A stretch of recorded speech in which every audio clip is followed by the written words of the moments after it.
Welcome to the Startempire Wire Founders Podcast, where we make entrepreneurial founders a top priority. Each episode features risk takers, business builders, community shapers, institutional and government supporters in our local startup ecosystem. Tune in weekly to hear all about what's happening with the movers and the shakers of Southern California's Inland Empire and beyond. All right, ladies and gentlemen, welcome back to another episode of the Founders Podcast. Today, we are here with Manuel Zavala, who is the CEO of Student Hires. I'm going to let Manuel introduce himself, and then we'll go on from there. So, Manuel, tell us a little bit about yourself. Sure. So, my name is Manuel Zavala. I was born and raised in San Bernardino, California. Current founder of Student Hires and a couple other companies. I used to actually be a high school computer science teacher for a couple years. So I think 4 years I was going on. And then recently in October of 2021, stopped teaching kind of abruptly mid-school year to pursue student hires full-time. That's freaking awesome. All right. So you grew up in San Bernardino. Tell us a little bit about your upbringing and what, kind of influenced you to be more entrepreneurial, and tell us a little bit about that. Sure. So when I was growing up, I'd say probably the biggest entrepreneurial influence I had in my life was my father. Nice. He used to do a lot of different things, but mainly in the form of like selling items. So I remember back when I was a kid, he would actually take us to swap meets with him. I forget what swap meet it is. It's across from San Bernardino Valley College. Not sure if you've ever been over there, but there's a swap meet right across the street from that college, and he used to get a booth there where he sold these things called Funko Pops. They're those little collectible mini figurines. Oh yeah, and this was back when this was back when they were first starting. So he was one of the first people to kind of hop on that train. I forget how he learned about it. I think it was someone at his work. He used to be a maintenance manager for Ingram Micro, so a large distribution facility. Yeah. And I believe one day when I was in college, he had messaged me and he was like, "Oh, can you make me a website for these things that I want to sell?" And at the time I was like, what is this? And I didn't even know how to make websites at the time. So nice. That's kind of how I got my start in web design and web development was through him, basic stuff. I think it was OpenCart at the time was the CMS that I was using. OpenCart, yeah.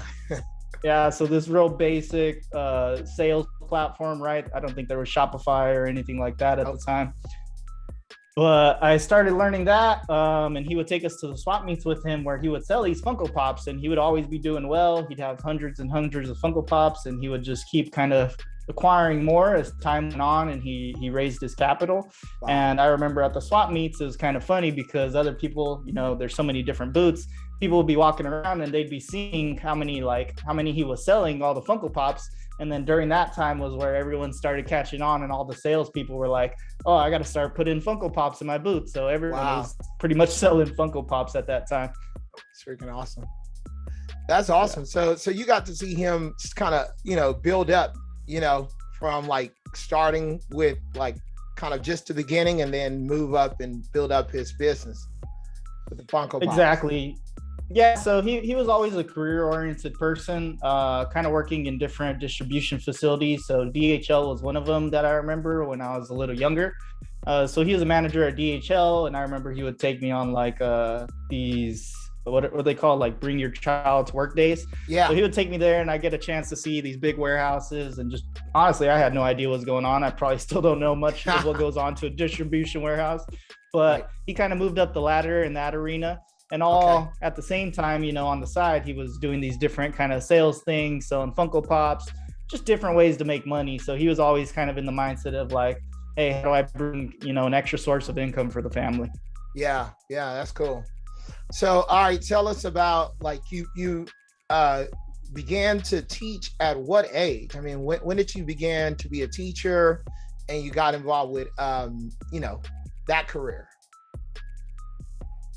Sure. So I actually dropped out of my first college that I attended, which was Cal Poly San Luis Obispo in 2015. So I dropped out of college, came back home to community college in Yucaipa, California, which was called Crafton Hills. Great college, got college for free and everything. Made me regret a lot of the student loans that I piled on myself. Yes. Yeah, so I think it was about 35 to 40K in student loans. Dude, I feel So I came back to college, kind of got some introductory associate's degrees, like 2 or 3 of those degrees. I don't know that they're worth anything now, but they did allow me to transfer to University of California, Riverside. Yeah. So through one of those transfer degrees, I went to UCR in 2017. And then right around that time is when the idea of student hire started. It wasn't under the same name because we only incorporated in 2021 into an LLC. But yes, at that time, it was under a different name where I would do kind of marketing work. And the concept was still there, which the concept of student hires is to create valuable job opportunities for students. So I applied that concept to the marketing world where I'd be able to outsource a lot of the work that I was getting through all the connections I made with local business owners and then the marketing work doing to college students that I knew who were looking for work and needed a way to survive, honestly. Man, it's so huge. I probably mentioned to you in a previous conversation about when I graduated from where I was at College State, they didn't have any, job placement, Mm-hmm. And I don't know if that's an issue with colleges out here in California, but career placement, job placement is what you're looking for as soon as you're getting out. So tell us that transition, into student hires, that happened with you and how you ended up going full time. What happened there? Sure. So I kind of didn't say the age before, but it was actually 21 and a half or 22 years old when I first started teaching.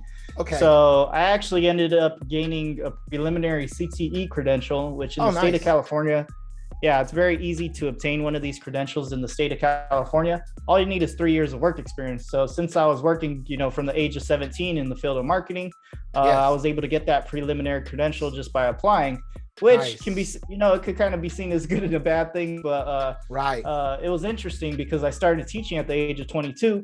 A lot of people say I look pretty young, so I was teaching high school computer science, and when I would come to work, everyone would think I was a high schooler, and I was just like, no, I'm actually. So I had to start wearing like a suit every day, because if you don't wear a suit, then I'm gonna look 10 times younger. Right.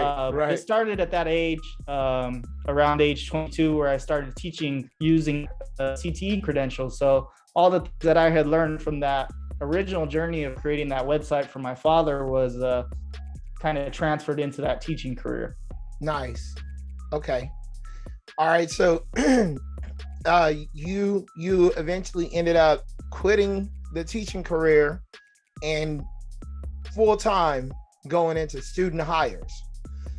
How was that? How was that jump? Sure. So that leap of faith. It took about 4 years to make happen. But when I first started teaching, I always communicated with the CEO of the charter school that I taught at. His name was Dwayne Radden. So shout out to him and Pal Charter Academy. But I always communicated with him that I wanted something more and that I wanted to create a business. And he kind of knew the ideas that I had. So he actually gave us the chance in 2019 to lead our first career technical education classes. So what we do is hire fellow computer science teachers to kind of give workshops in the form of computer science, web development, things like that to high school students. So what I was doing was hiring students from UCR that I knew that were passionate about teaching. And that's how I kind of got them their entry-level jobs, is I would place them in some of these different workshops. And this was 2019, so it was kind of our first go at it. And it was probably, the craziest thing at the time, especially at that age. I didn't know much about being a business owner, about leading a team, and all at the same time, I'm trying to graduate my classes. So it was fucking hard, honestly. It was tough bouncing around between classes. I had other things going on the side, extracurriculars, all these different things I had to contribute to. And then at the end of the day, I still had to kind of figure out the workshops for those classes to run. Right. And then that eventually transitioned to me into my next teaching job, which was at Beaumont High School in Beaumont, California, again, as a computer science instructor. So I taught there for 2 years during the pandemic. And as you know, during the pandemic, that was a kind of crazy time because teachers around the world, we're all trying to figure out how to teach virtually. So that was a pretty interesting time. but the most value I got was probably out of that high school right there, Beaumont High School. Beaumont High School, cool.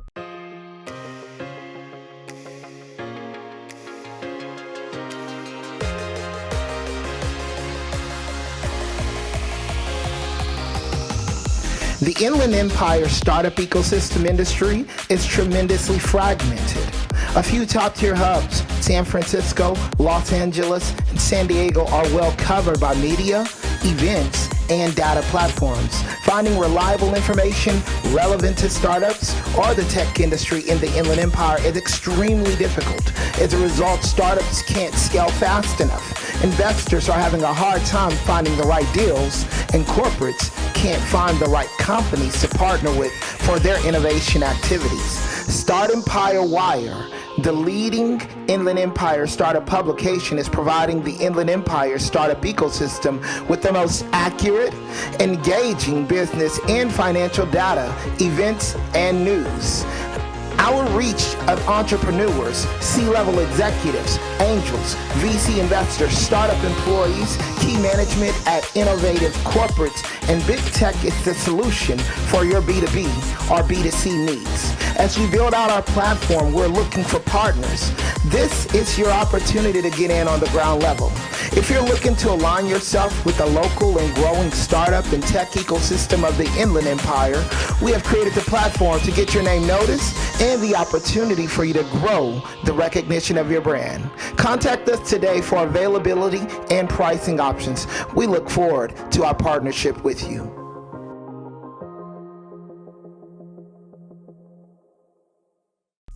Man, so all right, so student hires, give us all of the details of everything that you guys do, and how do you approach what you do as well. Sure. So at Beaumont High School, I'm developing the idea, right, kind of tweaking it. And I'm also going through entrepreneur workshops at the University of California, Riverside. And in the classes that I'm doing, which are all business classes because I'm a business major, I was always trying to relate back to the business that I was doing. So for example, I had a teacher who I believe it was like a leadership development class. And in this class, I kid you not, we would meditate for the first 10 minutes of every day. So that's cool. It was pretty interesting. Yeah, it was a pretty interesting teacher, and he had us doing, in my opinion, some of the most relevant projects. While meditating is a great form to kind of get your ideas off the ground, really take deep thought into what you're doing. Right. But one of the main projects was just the culminating class project was anything that we wanted it to be, so long as that he approved it ahead of time. So mine was basically a strategic plan for student hires for like the next 4 years. So I got the opportunity to do something that I wanted to, and at the same time be able to get a grade in that class, which I think I got an A, but I don't remember how I graded that. It's always the best, man. You could parlay what's going to be, your startup into your classwork. That's freaking awesome. Yeah. So plenty of teachers, I think, that helped me along the way too. He was one of them. But that was happening while I was teaching at Beaumont High School. Again, I was trying to figure that out. And again, during my time at Beaumont High School, I actually graduated from the University of California, Riverside. So I'm building the idea of student hires along the way, right? I'm teaching a high school computer science class. And, my introduction to my classes is always, hey, I'm the founder of a company called Student Hires. The intention of the company is to create job opportunities for all you guys in my class. So, that was always kind of the focus of the class. Sometimes when you're teaching at a high school level, people that get placed in your class aren't always interested in the subject that you're teaching. So mine was computer science, very, very entry level things, like JavaScript and things like that. But my thing was more, I just want to be able to expose these students to something that could potentially lead them to a career. So even if I did have students who weren't necessarily interested in computer science, they found out, hey, programming isn't, that entertaining for me, I would always just try and give them another kind of outlet that they can explore. So to give an example, I had one student who was interested in music production, and he would always tell me like, oh yeah, I make beats at home. And back then I was also kind of, I do a bunch of random stuff. So I was studying Fruity Loops. I'm not sure if you've heard of that. I've heard of software, Fruity Loops. Yeah. So I just downloaded it on the computer for him at school, which is probably a little frowned upon, by typical administrators. But I was like, hey, like if you don't want to do anything in class, at least, spend your time doing what you want to do. Like sit here and make a song then, Yes. So he'd be studying that. And then I think he still has a YouTube channel to this day where he makes, different beats and stuff. That's awesome. Yeah. So just as I'm teaching, I'm just trying to show them, different ways that they can explore their passions to eventually be able to get, that entry-level job opportunity, which should get them paid. Right. And eventually, hopefully transition them into an entrepreneur mindset where they can create things either while they're exploring those jobs, or if they can afford to, just go straight into it. Obviously, not all people can afford to do that straight out. Right. But that was the intention. That's cool. All right. So now that you guys are up and running and you've got a few programs going on with student hires, like walk us through some of the mechanics of your programs. What does that include? Sure. So right now, Student Hires does after school and summer programs led by local college and university students. So when I quit teaching in 2021 of October is when we got our first after school program with the Ontario Montclair School District. So we currently had that program for 1 year, and they ended up giving us 2 schools. So 2 schools that we're running after school programs for. And honestly, our first go around was pretty good. Like I think we did a great job at managing the program, making sure all the students and families were happy and fulfilling the obligations and more than we were required to do. But as of right now, we're currently doing our summer programs. So in the month of July, we actually have 2 summer programs scheduled. Our first summer program was started this past Tuesday. So we just finished week 1 of the summer program. And essentially what we've done. Intense. You said it's been pretty intense. Yeah, it's been pretty intense. A lot of stress on the team. I'm fortunate to have a really good team. Shout out to Regina, who's our chief operations officer. She's my sister. And one of our site coordinators, Maria Perez, they've been honestly killing it. Like I can always trust that I can go to them to facilitate the programs and really have a handle on what's going on. Nice. While I try and figure out, all the different intricacies of the business that we're trying to build. Right. Okay, cool. So the summer programs, the after school programs, and are you guys planning to add any new things to that anytime soon? Yeah. So Student Hires as a company, our mission has always been to create valuable job opportunities for students.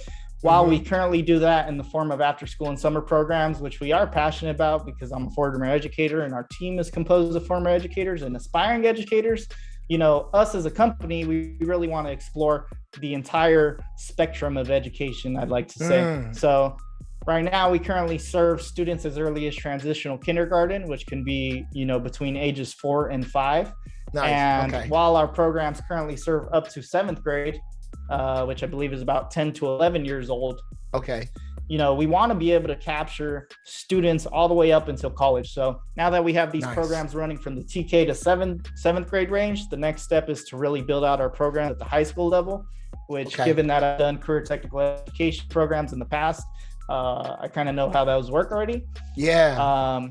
And the way that we're incorporating college students into it is, of course, we're creating the job opportunities for them to work in these programs and gain certification as becoming future educator certified is what we like to call it. Man, that's cool.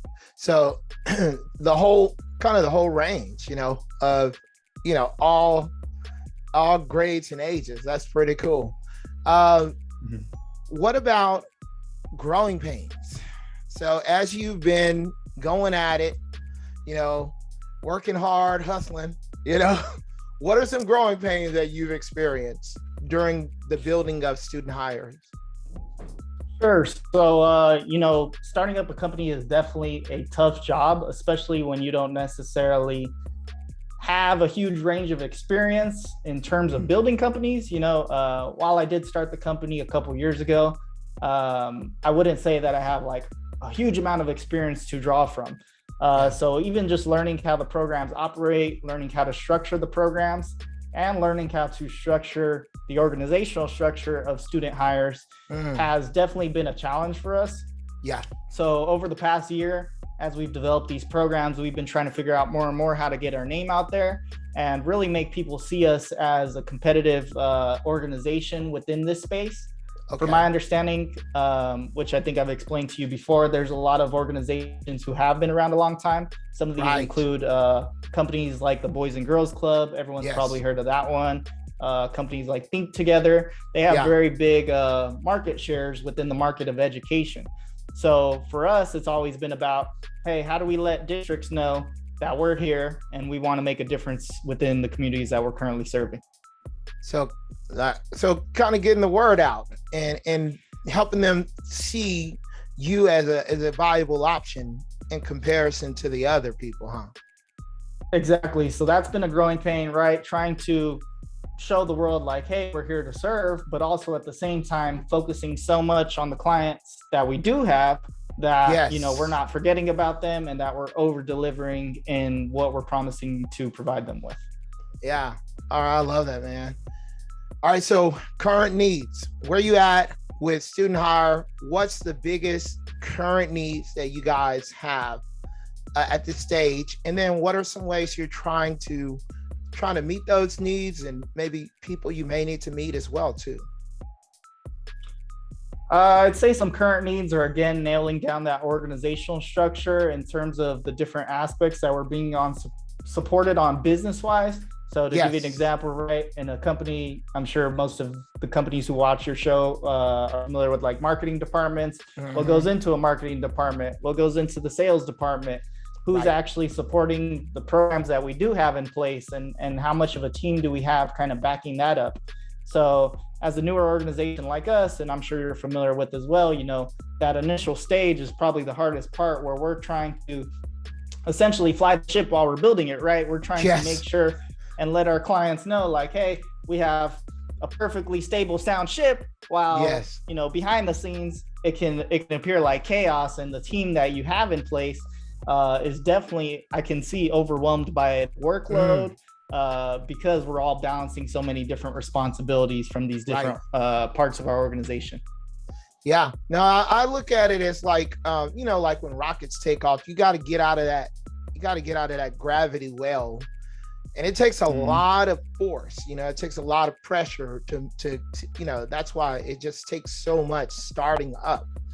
But once you're in orbit, it's supposed to be easier, We're hoping so. Yeah. Awesome. All right. So give us two short-term goals, like immediate goals that you guys have and you're focused on accomplishing the top two. So our number one goal right now is to finish up our summer programs, which finish on August 4th. They're 2 9-day programs. So again, we're in week 2 of the second one this come Monday. So this is our number one priority, right? Setting the stage for, hey, we're creating a very competitive summer program compared to other people who are delivering summer programs as well. Yeah. And to do that, we're really trying to nail down not only our communication on the school site with the students and the families we're serving, but also with the district. So showing them again, hey, we're here and we're showing you specifically that, we are fulfilling our obligations and we're doing a great job at it. So now that we've been through week 1, we had a pretty impressive turnout and results feedback from the parents. So lately I've been handling kind of the sign outs for the program and trying to communicate with parents as much as I can. And as I'm there, my question is always, hey, what has been the feedback from the students? What are they telling you at home? And more often than not, students are going home upset. And most people are going to be like, why would kids go home upset? It's because they don't want to go home. They don't want to go home. See, that's good. How many people showed up for your first program? So in terms of enrollment, we actually had a way bigger enrolled number than the people that are showing up. So we had enrolled 123 students in our first summer program. Nice. 223. Oh, 223. Wow.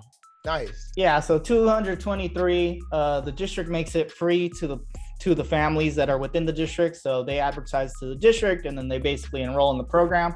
So completely free to the families, 223 students. And then I believe on day 1, we were actually sitting at around 150 students. That's not bad. That's actually not bad. Like enrollment versus people who showed up. That's really good. Yeah. So again, this was something we were wondering, right? Is how many of these actually enrolled families are going to end up showing up, because things can happen, changes of plans, whatever it may be. So each day we've been kind of wavering between, I'd say, 130 to 150 students. Okay. We would like to see more, but we have done outreach to all these families. So we give them personal calls and check with them to be like, hey, come into the program. But really just going that extra mile to let them know that we're here to serve them. If they want to be served. Nice. All right. Goal number 2. Immediate goal number 2. Goal number 2, as I was kind of expressing before, I'd say nailing down the organizational structure. So really finding those key assets to our team that can help bring our organization to the next level. Yes. I would at some point like to bring on someone who does have a little more experience building an education company and has been through some of the challenges that we're currently experiencing. Kind of an upper level of expertise that would be able to kind of train us, honestly, and train myself. Nice. Because, as I said, I only have about 5 years of education, whereas compared to... I was just saying, like an operations officer, like chief operations officer or something like that. So we have a COO. It's my sister Regina. She's our COO, and she currently handles a lot of the day-to-day of the program. So she comes with some education experience, but I'm thinking more in terms of like maybe like an additional layer of support to her that would be able to kind of nail down some of those things that we want to plan for expansion wise, or even in some of these other areas that we want to explore. Because as we've talked about a little earlier, right, workforce development is also a huge part of our company. Training up the current people that we have and training, the future educators who work in our programs as well. Right. Okay, awesome. All right, so let's say now the next question has to do with 3-year goals, 5-year goals, and then the big one, 10-year goals. Where do you see student hires in the next 3 years? What are you trying to do in the next 3 years? So within the next 3 years, we want to have, I believe the target number was at least 20 school sites under our belt. That means that we have at least 20 elementary, middle school, or high schools that we are currently working with, delivering these types of programs that prepare future educators for the workforce. But also student hires, again, as an organization, I like to think of it more as a concept, right? So the idea of creating valuable job opportunities can expand to so many different areas. And we plan on building out multiple brands that really leverage the power of the college workforce that I think a lot of people aren't taking advantage of. As we talked about, right, there's so many college students that need work experience and that also need to make a reasonable wage. But rather than seeing it kind of as maybe something that is a barrier to a company, they should be thinking, hey, how can bringing in college students kind of supplement my current organization and provide these opportunities for them at the same time? Yeah, no, absolutely. And there's entry level are always, it's always needed. And so absolutely. All right, 5 years. What about 5 years? So 5-year goals. In terms of 5 years, again, the idea would be that some of these different brands that we are putting together get built out. And again, all these brands are going to be student hires brands where we leverage the power of the college educational workforce to honestly produce amazing outcomes that I think other organizations might not necessarily be taking advantage of. So I can't necessarily say all of the brands yet because they're being built out. But one example that I had was a tutoring platform that we can offer to the families that we currently serve.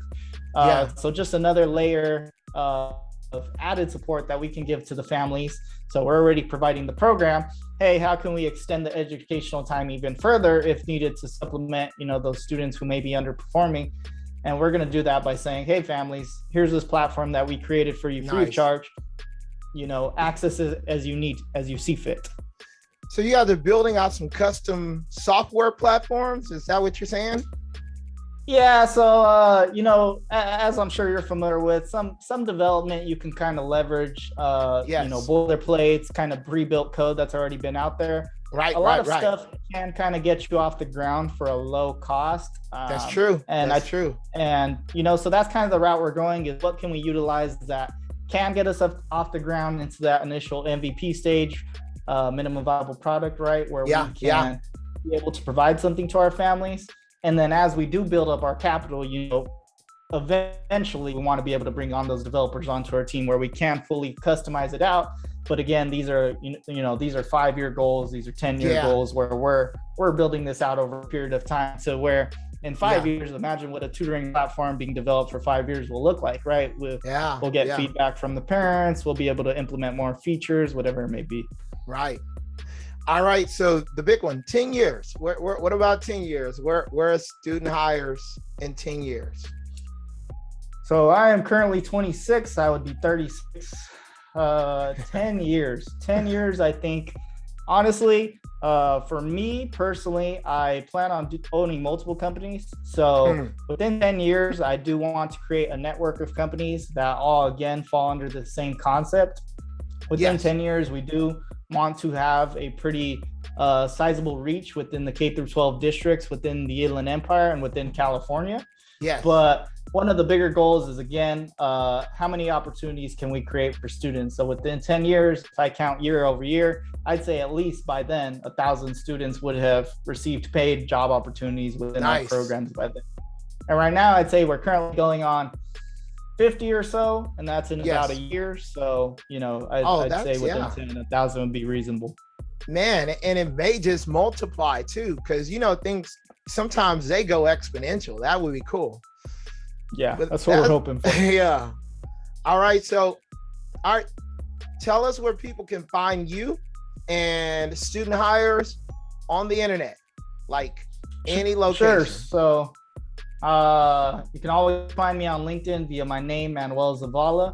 You can find student hires at studentshires.com.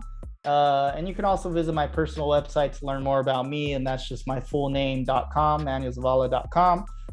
You'll be seeing some other brands come out over time. We've talked about some of them. Yeah. So there's some hidden ones in there that'll slowly be built out. Nice. We do have our summer programs coming up this month. So if anyone wants to connect with our summer programs, I've invited some of our partners to come in and give workshops or come in and check out our programs as well. We also have an upcoming workshop series with Pause for Success, where I'll be speaking there. And I believe that starts July 15th. Yeah. But you can also find more information about that on the Pause for Success website. But really anywhere in the community, right? Startempire Wire events, will be at those events all the time. And just, if anyone wants to connect, feel free to send me an email. You can always reach me at Manuel, Manuel, at studenthires.com.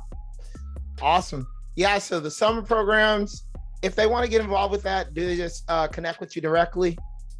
Yep, definitely. I just send me an email, just be like, hey, want to get involved in the summer programs? We're open to local businesses. For example, we've invited construction companies to come give, mini workshop, construction basics. It could be an entrepreneur workshop. It could be a financial management workshop. Anything that you believe is necessary for K through 8 education right now. And I think there's a lot of leadership development needs and a bunch of other needs in terms of career technical. Awesome. Awesome. All right, Manny. Well, we really appreciate you for coming on the Founders Podcast. Ladies and gentlemen, make sure you get in touch with Manuel and check out the summer programs, check out the website. And he's going to be at some of the Startempire events. We talk about what he's doing through the Pause for Success workshop in our weekly Wire Roundup. Yeah, so you're gonna see and hear lots more. So thank you once again for coming on, Manuel. And ladies and gentlemen, hit that like button, subscribe if you haven't subscribed, and tune in next time to the Founders Podcast. Peace.